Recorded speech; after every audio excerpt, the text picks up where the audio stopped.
کہ مرد اگر داڑھی رکھنا چاہتا ہے، بیوی کہتی جی مجھے پسند نہیں، تو شوہر کیا کرے، داڑھی رکھے یا بیوی کی مانے؟ دیکھیں، مرد کو چاہیے کہ اپنے نبی کی مانے۔ ہمارے نبی کریم صلی اللہ علیہ وسلم نے ارشاد فرمایا کہ داڑیاں بڑھاؤ، مونچھیں چھوٹی کرو اور یہودیوں کی سی صورت مت بنو۔ اور میرے آقا صلی اللہ علیہ وسلم نے مزید ارشاد فرمایا کہ اس وقت تک تمہارا ایمان کامل نہیں ہوتا جب تک میں تمہیں تمہارے والد، تمہاری اولاد اور تمام لوگوں سے زیادہ پیارا نہ ہو جاؤں۔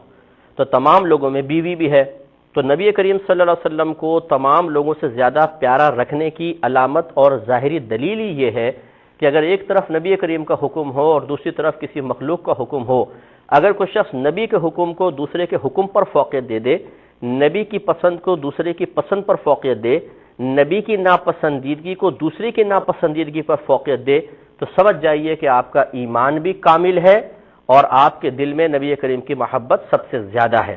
اور اگر ایسا نہیں ہے تو آپ کا ایمان بھی ناقص ہے۔ اور پھر یاد رکھیں کہ قبر میں آپ کی بیوی آپ کے ساتھ نہیں جائے گی۔ آج دو باتیں بیوی کے نہ مانے، یہ منہ پھیر کر بیٹھ جائے گی تو آخرت میں کیا کام آئے گی؟ نہ یہ میدان محشر میں شفاعت کرے گی۔ میرے آقا صلی اللہ علیہ وسلم نے واضح طور پہ فرمایا جس نے میری کسی سنت کو جان بوجھ کر ضائع کیا اس کے لیے میری شفاعت حرام ہے۔ اور یہاں سنت سے مراد وہ سنت ہے جس کو آپ سنت واجبہ کہیں یا سنت مؤکدہ کہیں۔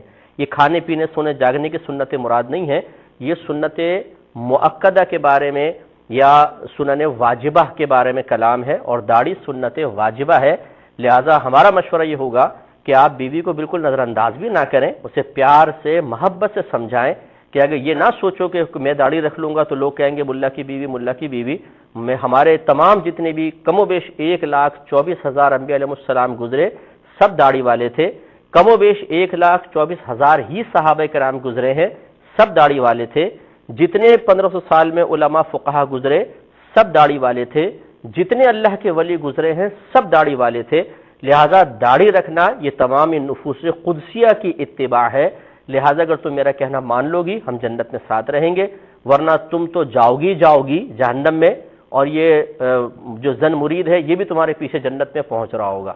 تو اس لیے بیوی نے آپ کو میدان محشر میں نہیں بچانا، آپ کے نبی کریم صلی اللہ علیہ وسلم اللہ تعالیٰ کے عطا اور اللہ کے حکم سے سفارش فرمائیں گے۔